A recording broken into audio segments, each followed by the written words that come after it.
ఇబ్బందులు, అవమానాలు, కన్నీళ్లు, దుఃఖము ఇవన్నీ ప్రతి సేవకుని యొక్క ప్రారంభ జీవితంలో ఇవి ప్రారంభించబడతాయి. ఈ మాట చెప్పి నేనైనా సరే ఈరోజు చాలా మందికి తెలియని వారికి ఈ స్థితి నన్ను చూస్తారు.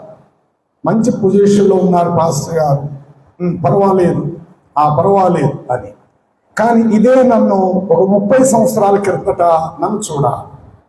అప్పుడు నాకు ఎదురైన పరిస్థితులు, నాకు కలిగిన ప్రతికూల పరిస్థితులు, ఒక పక్క హృదయంలో వేదన, ప్రభు కొరకు బ్రతకాలి అని, ఒక పక్క ప్రభువులో జీవించలేని మతపరమైన పరిస్థితులు ఎదురవటం, ఆర్థికంగా సహాయపడలేనిది, కష్టపడితే చేతికి డబ్బులు దొరకని కుటుంబం, ఆర్థిక పరిస్థితి.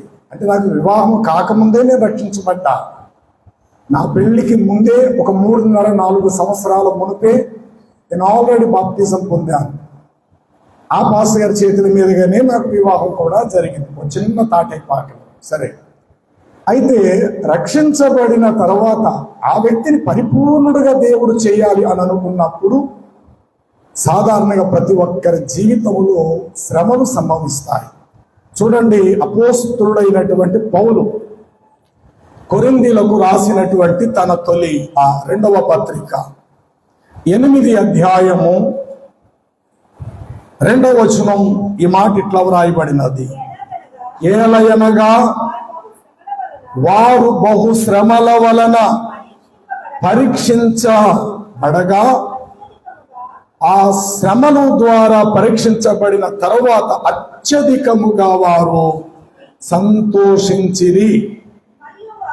మరియు వారు నిరుపేద స్థితిలో ఉన్నప్పటికీ వారి యొక్క ఆసక్తి, దాతృత్వము చాలా విస్తారం ఇచ్చారు. చాలు.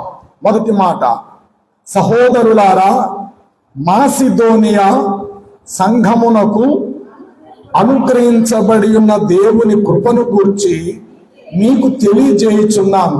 ఏంటంటే, వారు బహుగా శ్రమల వలన పరీక్షించబడగా, అంటే ఒక మెట్టు మనం పైకి ఎక్కటానికి పరీక్ష, ఎగ్జామ్ అనేది మనకు అవసరం. ఎగ్జామ్స్ లేకుండగా, ఎగ్జామ్ అనేది రాయకుండగా మొదటి తరగతి నుండి 2వ తరగతి అట్లా పైపైకి పై మెట్టు ఎక్కే ప్రతి సందర్భంలో ఖచ్చితంగా ఎగ్జామ్ అనేది అవసరం. పరీక్ష పరీక్ష పరీక్ష. మొన్న అయిన పరీక్షలు, ఎగ్జామ్ 10th క్లాస్ పరీక్షలు రిజల్ట్ వచ్చాయి. కొందరు చక్కని మార్కులు సంపాదించుకున్నారు, మరి పై మెట్టుకి ఎక్కడానికి అవకాశం ఉంది. కొందరు పరీక్షలు రాశారు, కానీ వారు ఎందుకో పరీక్షలో పాస్ అవ్వలేని పరిస్థితి, పాత మెట్టు మీదే వారు ఉండటం, మరలా శ్రమించి మరలా రాస్తారు. ఈసారి వీలైతే వారు మరలా పై మెట్టు మీదకి ఎక్కచ్చు. అంటే ప్రతి పరీక్ష ఒక వ్యక్తికి విజయాన్ని చేకూరుస్తారు. అయితే పరీక్ష మనకు రావాలి, పరీక్షలో నిలబడాలి అని అంటే దానికి సపోర్ట్ చేసేది ఎవరంటే శ్రమ. శ్రమ లేకుండగా ఒక వ్యక్తి విజయోత్సవము, గనుడు కాడనిది తేల్చుకునేది శ్రమ ద్వారా. శ్రమలో నువ్వు నిలబడినప్పుడు, శ్రమలో నువ్వు అట్లాగే స్థిరముగా నిలబడినప్పుడు ఆ శ్రమ పూర్తవుతున్న సమయానికి ఎగ్జామ్లో నువ్వు పాస్ అయినట్లే. తద్వారా నీకు కిరీటం, నీకు ఒక బహుమానం అనేది దొరుకుతుంది. ఈనాడు క్రైస్తవ సంఘం ఏ పరిస్థితిలోకి వెళుతుందంటే, యేసు ప్రభువును నమ్మండి, మీ శ్రమలు తొలగిపోతాయి. యేసు ప్రభువును నమ్మండి, మీ కష్టాలు గట్టెక్కిపోతాయి. యేసు ప్రభువును నమ్ముకోండి, మీకు అన్ని కలిసి వచ్చేస్తాయి. యేసు ప్రభువును నమ్ముకోండి, మీరు గొప్పవారైపోతారు అన్న ఈ మాటలే 100కి 99% సమాజంలో వినబడుతున్నాయి. అలాంటి సంఘాలకు ప్రజలు వేల లక్షల్లో వెళ్తున్నారు. కానీ అసలు క్రీస్తు అభిప్రాయం ఏమిటి, క్రీస్తు ప్రభు యొక్క సంకల్పం ఏంటి అని, ముఖ్య ఉద్దేశం ఏమిటి అని నిజముగా చెప్పేటువంటి చోట ప్రజలు 10ల సంఖ్యలో మాత్రమే మిగులుతున్నారు. యేసు ప్రభు ఒక మాట చెప్తారు: జీవమునకు వెళ్ళే మార్గం ఇరుకుగా ఉంటుంది, నాశనకు వెళ్ళు మార్గం విశాలముగా ఉంటుంది. చూడండి, ఇదే పౌలు 7వ అధ్యాయము 5వ వచనాన్ని చదువుదాము. మేము మాసిదోనియాకు వచ్చినప్పుడు మా శరీరము ఎంత మాత్రము విశ్రాంతి పొందలేదు. ఎటు వెళ్ళినప్పటికీ మాకు శ్రమలే కలిగెను. బయట చూస్తేమో పోరాటం, లోపల చూస్తేమో భయభీతి ఉండెను. అయినను దీనులను ఆదరించు దేవుడు మా సహోదరుడైన తీతు రాక వలన దేవుడు మమ్మలను కూడా ఆదరించాడు అని పౌలు చేతు మీద తయారైనటువంటి తీతుకు రాసిన పత్రిక. అంటే పౌలు తీతుకు రాసిన పత్రిక. తిమోతి ఒకడు, ఎపఫ్రాదితు ఒకడు, అలాగుననే ఆ యొక్క తీతుకు, అలాగనే ఆ యొక్క చాలా మంది ఆయన చేతి కింద తయారైనటువంటి ఫిలోమోను, వీళ్ళందరూ పౌలు చేతి కింద తయారైన సహోదరులు. వారికి సంఘాలను అప్పగించి పౌలు మిషనరీగా వెళ్ళిపోయేవాడు. ఆయన మిషనరీగా వెళ్ళే రోజులలో ఆయన చెప్పిన బోధకు ప్రజలు చాలా ఆశ్చర్యపడ్డారు. ప్రజలు వేల సంఖ్యలో వచ్చి పౌలు మాటలు వినేవారు. విన్న వెంటనే హృదయంలో ఆనందించేవారు. ఏమని? ఆహా, ప్రభు ఈరోజు నన్ను ఘనమైన పాత్రగా వాడుకున్నాడు. నా మాటలు ప్రజలు విని అనేకులు కన్నీళ్లు కార్చి పాపాలు ఒప్పుకొని ప్రభుని హృదయంలో చేర్చుకోగలిగినారు. ఈరోజు పౌలు అనబడిన నన్ను దేవుడు ఎంతగా వాడుకున్నాడు అని తన మనసులో అలా అనుకున్నాడు. అంతే, మనసులో అనుకున్నది ఇంకా పూర్తి కాలేదు. వెంటనే అతనికి శ్రమలు వచ్చి పడ్డాయి. చూడండి, అపోస్తుడైన పౌలు 14వ అధ్యాయం అపోస్తుల కార్యముల గ్రంథం 14:22 వచనం, ఇక 19 కానీ చదివితే ఈ మాటలు రాయబడి ఉంటాయి. అంతియోక నుండి, ఇకోనియా ప్రాంతము నుండి యూదా మతాధికారులు వచ్చి జనసమూహములు తమ పక్షముగా చేసుకొని పౌలు మీద రాళ్లను రువ్వి ఇక చచ్చిపోయాడని అనుకొని పట్టణపు వెలుపల అతను ఈడ్చి వదిలివేసిరి. అయితే శిష్యులు అతని చుట్టూ నిలిచి చూచి మరల అంతటి గాయాలలో, అంత రక్తధారలలో, అంతటి శ్రమలలో పడిపోయిన వాడు మరలా పౌలు పైకి లేచి మరలా మెల్లిగా ఇతరుల సహాయం చేత ఈడ్చుకుంటూ మరలా అతడు పట్టణములోకి ప్రవేశించి ఆ రోజు రాత్రి గాయాలు అతను కట్టి, గాయాలు రక్తపు మరకలు తుడిచి, ఏదో మందు మాకులేవో అతనికి రాసి ఆ రాత్రంతా అట్లా ఉన్నారు. తెల్లారినది ఉదయము దెర్బోయునకును బయలుదేరి వెళ్ళను. వారు ఆ పట్టణములో సువార్తను ప్రకటించి అనేకులను శిష్యులుగా చేసి ఇకోనియాకు తిరిగి మరల పౌలు వచ్చి ఇట్లా చెప్పాను, శిష్యుల మనస్సులను దృఢపరచి విశ్వాసమందు మీరు నిలకడగా ఉండవలసి ఉన్నది. అనేక శ్రమలు అనుభవించిన తర్వాత మనము దేవుని రాజ్యములోకి, ఇది విషయం. సహోదరుడు చెప్పల, తమ్ముడు ఎన్ని పర్యాయం కొట్టారు నిన్ను పాత బస్తీ चारमीनार सेंटर लो खामा आपको मार ले गया ना 5 पक्का इंजन बोली बारकस खाओ इंजन बोली ओल्ड सिटी हाँ ओल्ड सिटी इंजन वहां में कितने बार लग गया 4 बार मार 4 पर्यायములు ఈ దెబ్బలు తిన్నాడు ఆల్రెడీ కూర్చున్నాయన. అంటే మనసులో ఉన్న ప్రభు యొక్క ఆవేదన పంచాలి, ప్రభు ప్రేమను పంచాలన్నప్పుడు తన స్వజనులు, తన మతాధికారులు 4 పర్యాయంలో రక్తాలు వచ్చేలా కూడా కొట్టారు. గత నెలలో కూడా నాతో ఈ మాట కర్నూలులో పంచుకున్నప్పుడు నా కళ్ళంట నీళ్ళు వచ్చాయి. మరి నువ్వు ఎలా నిలబడుతున్నావు? అటు భార్య బిడ్డ దూరం అయిపోయారు, బంధువులు దూరం అయిపోయారు. వీళ్ళ సహోదరులకి యూట్యూబ్ ఛానల్ ద్వారా సాక్షి వెళ్ళిందట, ఇదిగో మీ తమ్ముడేనా, ఇది మీ తమ్ముడేనా చూడు అని అంటే చూసి వీడెప్పుడో చచ్చిపోయాడు, మా తమ్ముడు కాదు అని చెప్పేసి తన అన్నలు కూడా తిరస్కరించటం. మొన్న నేను కర్నూలు వెళ్ళేసరికి కరెక్ట్గా వీళ్ళ అమ్మగారు అప్పుడే వచ్చారు. చిన్న గది, అంటే మీకు కూర్చోవడానికి కూడా అవకాశం లేని పరిస్థితి.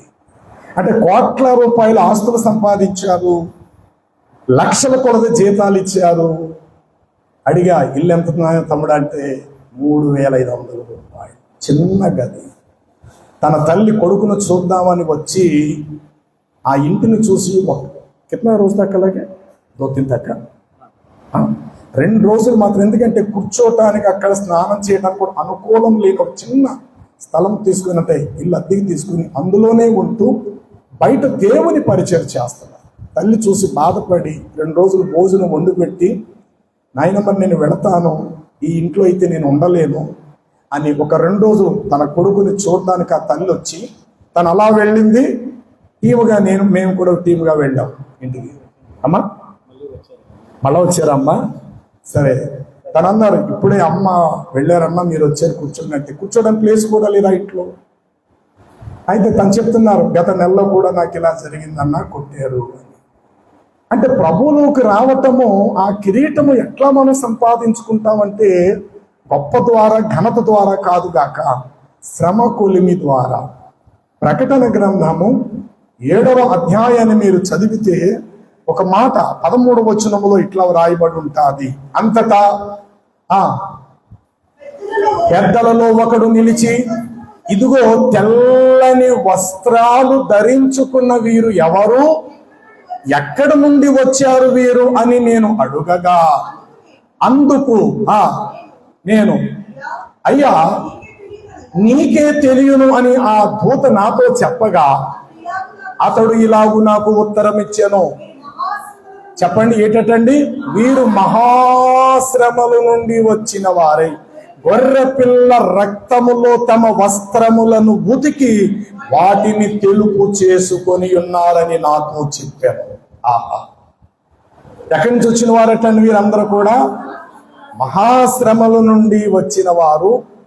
రక్తములో కడిగితే రంగు ఎరుపు అవ్వాలేమో బట్ట, ఎందుకంటే రక్తం ఏ రంగులో ఉంటుంది? ఎరుపు రంగులో ఉంటుంది. కానీ అక్కడ విషయం అలా లేదు. అక్కడ వీరు గొర్రె పిల్ల యొక్క రక్తములో తమ వస్త్రములు కడగబడిన వారై వాటిని తెలుపు చేసుకున్నారు. ఎక్కడైనా ఇలా జరుగుతుందా? ఎర్రని రంగులో ముంచితే బట్టకు ఎరుపు రంగే అంటుకుంటుంది సుమా, అది ఎప్పటికీ తెల్లగా మారదు కదా.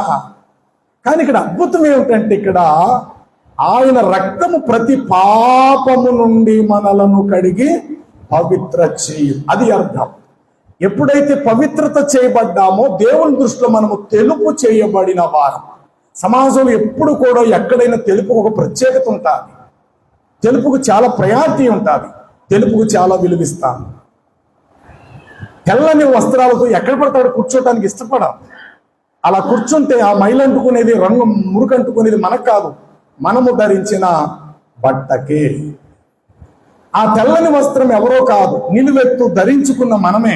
గలతీ పత్రిక 3వ అధ్యాయం 27వ వచనములో చూస్తాడు, క్రీస్తులోనికి బాప్తిస్మమును పొందిన మీరందరూ క్రీస్తును ధరించుకొని ఉన్నారు. ఇందులో యూదుడని గ్రీసు దేశస్థుడని లేదు, దాసుడని స్వతంత్రుడని లేదు, పురుషుడని స్త్రీ అని భేదము లేదు. చాలు. అంటే క్రీస్తు యేసులోనికి బాప్తిస్మము పొందిన మీరందరూ క్రీస్తును ధరించుకున్నారు. ఇప్పుడు క్రీస్తును ధరించుకోవటం అంటే ఒక వస్త్రాన్ని మనం ధరించినట్లుగా క్రీస్తును ధరించుకున్నాము. ఇప్పుడు క్రీస్తు మనపై ఏమై ఉన్నాడంటే సూర్యుని యొక్క తేజస్సు వంటి ప్రకాశమైన వెలుగు వంటి వాడిగా మన మీద తెల్లని వస్త్రముగా ఆయన మనపై ఉన్నాడు. ఇప్పుడు సమాజానికి మనము కనబడేది పావల వంతు కనబడాలి. మనము ధరించినటువంటి క్రీస్తు అనబడిన వస్త్రము సమాజానికి రూపాయి వంతుగా మనం చూపించాలి. నిన్నటి వరకు నేను, మాది, మేము అని నేను నేను నేను నేను నేను అనుకున్న ఈ పాత జీవితంలోకి ఒక్కసారిగా క్రీస్తు మనలో ప్రవేశించిన తర్వాత ఆనాటి నుండి నేను అనేది సమాధి చేయబడాలి. నా ప్రభువు, నా జీవాధిపతి, నా ప్రభువు ఆయన ధరించుకున్న మరుక్షణము నుండి నేను అనేది మనం సమాజానికి 10 పైసలే కనబడాలి. ఇప్పుడు ఉదాహరణకు నన్ను మీరు చూడండి, గమనించండి. ఇక్కడ దాకా నేను షర్ట్ బటన్ పెడితే నా ముఖం కనబడతాది. చేతులు ఇక్కడ దాకా నేను బటన్స్ పెడితే నా చేతులు 5 వేళ్ళు కనబడతాయి, అరచేతులు. కిందకు మీరు చూస్తే పాదాలు మాత్రమే కనబడతాయి.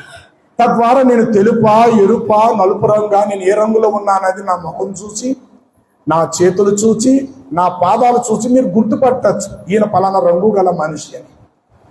అంటే 10% నా శరీరం కనబడుతుంది మీకు, 90% నా శరీరాన్ని ఈ వస్త్రము కప్పిపుచ్చింది. నేను కనబడతా లేదు. ధరించుకున్న ఈ బట్ట నన్ను కాపాడుతుంది.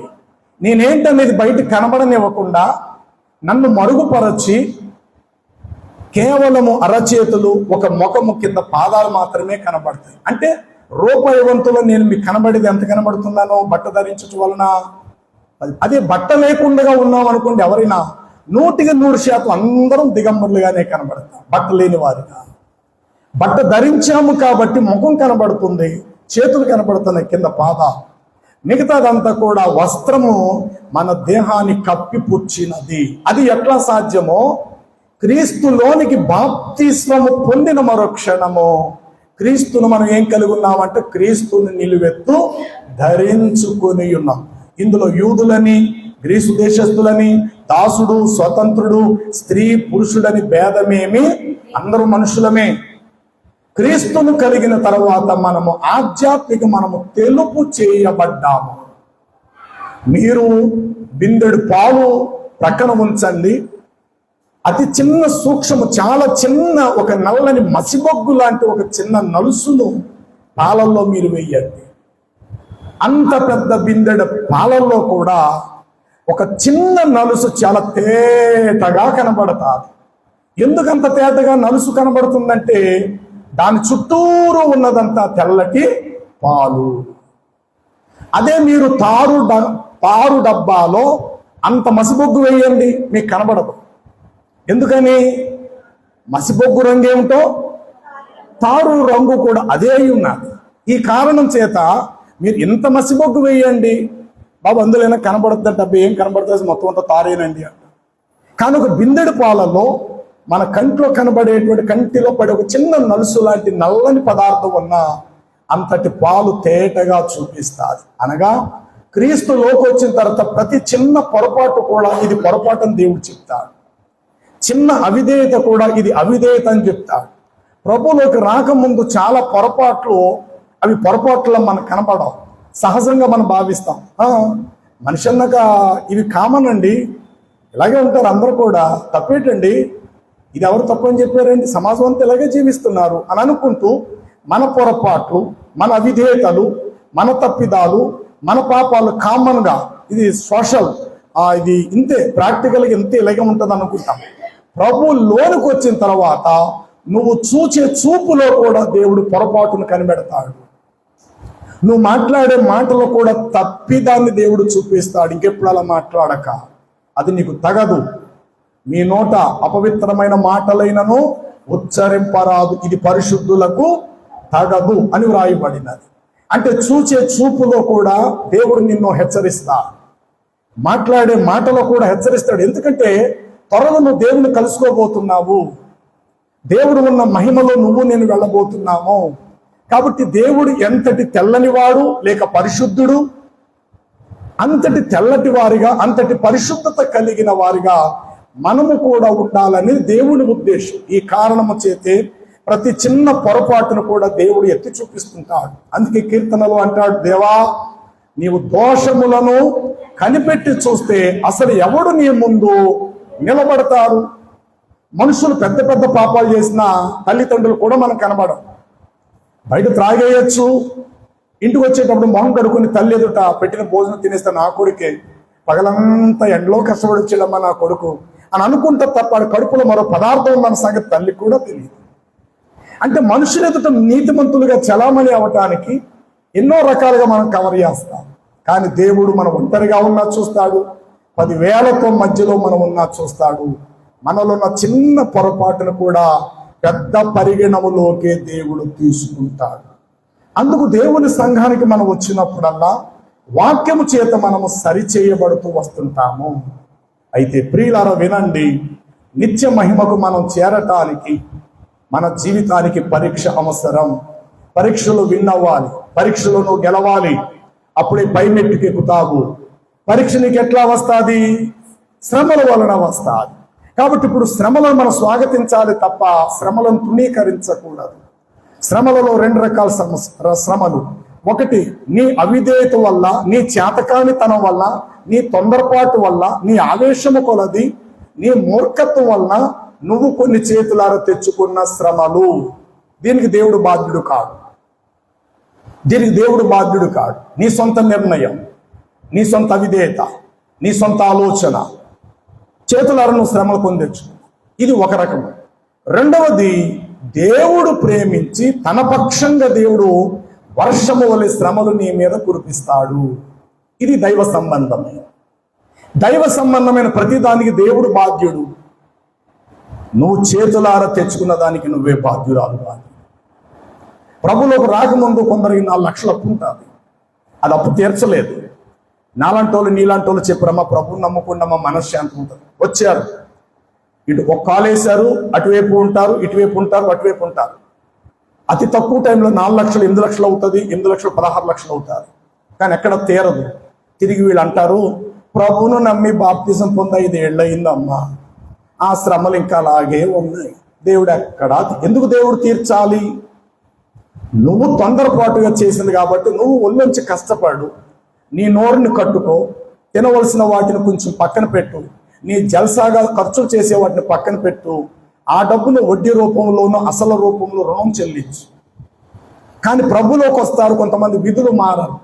అనగా పాత జీవితంలో ఏ కాస్ట్లీ జీవితం, ఏ కాస్ట్లీ ఫుడ్, ఏ ఖరీదైనది ఉన్నారో, ఇటు ప్రభువులోకి వచ్చిన తర్వాత ఎందుకో వారి నోరును కట్టడ చేసుకోవటానికి వారు ఇష్టపడక అదే పరిస్థితిలో ఉంటారు. ప్రభువులోకి వచ్చినప్పుడు 4 లక్షలు అప్పు ఉంటే ప్రభువులోకి వచ్చిన తర్వాత మరొక 2 సంవత్సరాలకి అదొక 20 లక్షలు కూర్చుంటారు. తిరిగి అంటారు, పాస్టర్ గారు ప్రార్థన చేయండి అయ్యా, మీ ఉపవాస ప్రార్థనలు జ్ఞాపకం చేసుకోండి అయ్యా, మేము చాలా శ్రమల్లో ఉన్నాము, ఆ వడ్డీ వాడు తెగ తినేస్తున్నాడు. అసలు ఎప్పుడు స్టార్ట్ అయింది ఈ వడ్డీ? అసలు ఎప్పుడు తీసుకున్నావు నువ్వు అప్పు? దీనికి కారణం ఎట్లా జరిగింది? ఇవి మర్చిపోతారు. ప్రభువును నమ్మినా సరే ప్రభు మా కష్టాల నుండి గట్టెక్కించలేదు అనే మాట వాడతారు. ఇది చాలా అవివేకం. కాబట్టి ప్రభు పక్షంగా వచ్చే శ్రమలు ఉన్నవి, మనంతట మనం కొని తెచ్చుకున్న శ్రమలు ఉన్నవి. పౌలు ఫిలిప్పీలకు రాసిన తన పత్రిక 1వ అధ్యాయము 30వ వచనాన్ని మీరు చదివితే అక్కడ వాక్యంలో ఇట్లా వ్రాయబడి ఉంటుంది, మీరు క్రీస్తునందు విశ్వాసముంచుట మాత్రమే కాక ఆయన పక్షముగా శ్రమ పడుటయు ఆయన పక్షముగా మీకు అనుగ్రహించబడెను. చూసారా? క్రీస్తునందు మీరు ఏదో తూతూ మంత్రంలో విశ్వాసం ఉంచటం కాదు సుమా, ఆయన పక్షముగా అంటే నీ పక్షంగా కాదు, నువ్వు చేసిన అవిధేయత వల్ల కాదు ఆ శ్రమలు.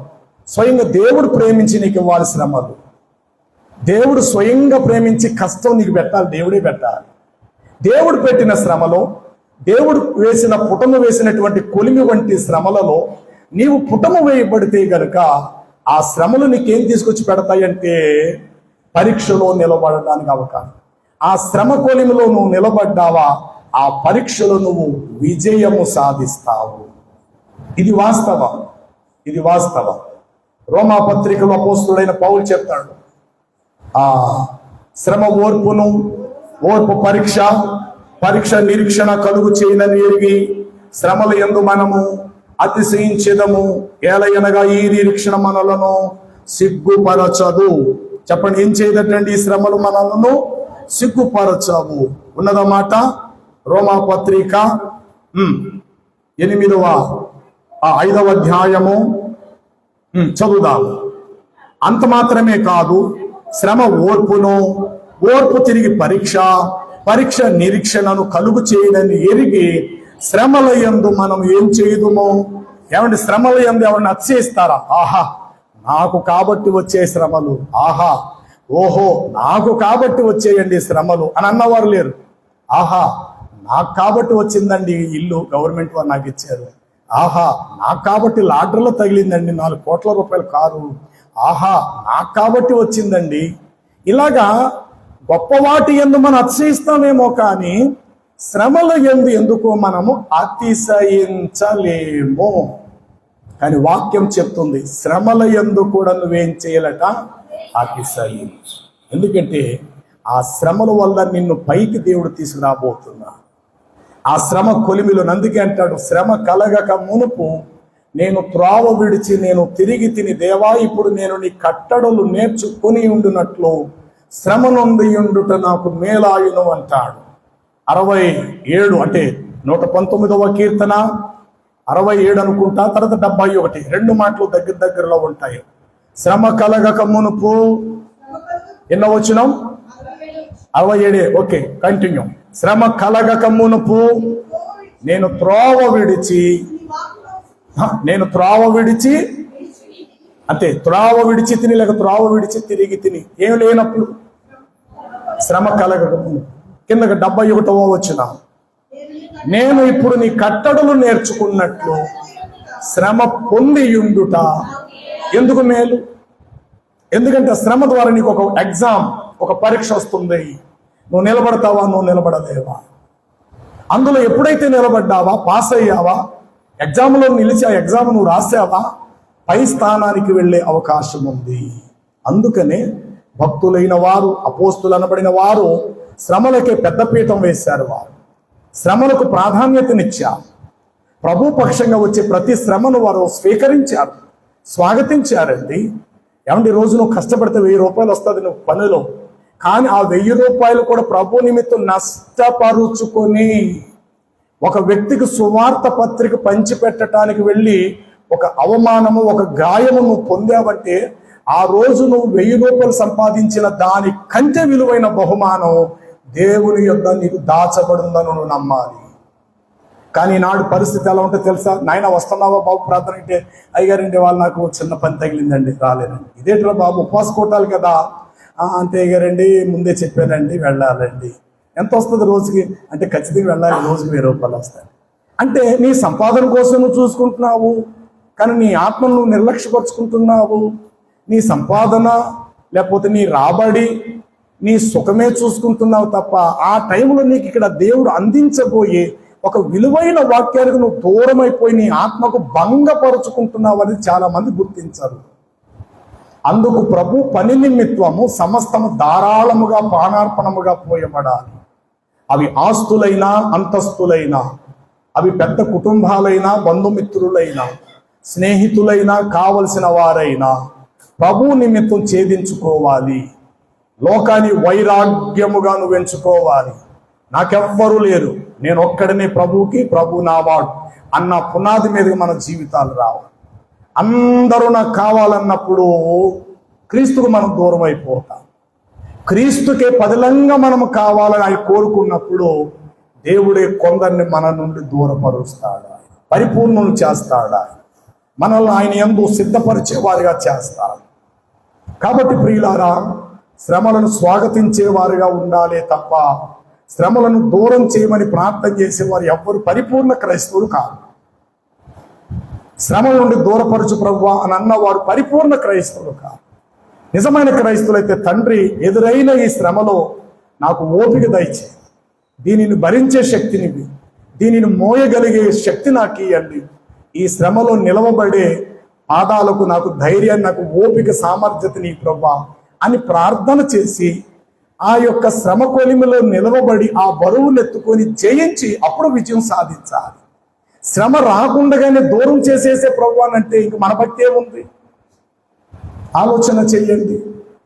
యేసు ప్రభుకు మాట చెప్తారు, 16వ అధ్యాయం 33వ వచనం యోహాను సువార్తలు అంటాడు, నా యందు మీకు సమాధానము కలుగునట్లు. 33వ వచనం 16వ అధ్యాయం, నా యందు మీకు సమాధానము కలుగునట్లు లోకములో మీకు శ్రమలు కలుగును, అయినను ధైర్యం తెచ్చుకోనండి. చాలు, అయినను మీరేం తెచ్చుకోవాలి? ఈ లేఖనాలు బట్టి మనకు అర్థమవుతున్న వాస్తవం ఏంటంటే శ్రమలలో నిలవబడాలి, శ్రమలను స్వాగతించాలి. శ్రమ కొలిమిలో మనం ఉన్నప్పుడు కావలసినవన్నీ దూరం అవుతుంటాయి. గతంలో తమ్ముడు ఆ మాట చెప్పినప్పుడు, అయ్యా భార్య బిడ్డ దూరం అయిపోయారు, ప్రార్థన చేయండి. తనైతే డైవార్స్, విడాకులే కావాలంటుంది, నాకైతే నా భార్య బిడ్డ కావాలనుకున్నాను. ప్రారంభంలో ఆమె దేవుళ్ళో బాగా ఉండేది, నేను దేవుడికి వ్యతిరేకని. ఇప్పుడు దేవుళ్ళో నేను పరిపూర్ణం అవడంతో ఆమె దేవునికి దూరమైన పరిస్థితి ఎదురయ్యిందయ్యా. మరలా నా కుటుంబం కట్టబడాలని తమ్ముడు కన్నీటితో తన బాధ అంతా పంచుకోవటం సరే ప్రార్థన చేద్దాం. ఎందుకంటే ఒక వ్యక్తిని దేవుడు పిలిచి వాడుకోవాలని అనుకున్నప్పుడు దైవ సంబంధమైన ప్రతి శ్రమను, ప్రతి పరీక్షలో కూడా విజయం మనం సాధించాలి. అందుకు దేవుడే స్వయంగా శ్రమ కొలిమిలో మనల్ని వేస్తాడు, శ్రమలకు మనల్ని అప్పగిస్తాడు. ఆ శ్రమలో నువ్వు నిలవబడాలి. ఆ శ్రమ అనే కొలిమి కలిగిన ఆ నదిని ఈదుకుంటూ దాటుకుంటూ ఒడ్డుకు చేరటానికి దేవుడి తగిన సామర్థ్యత మనలో పెంచుతాడు. ఓకే.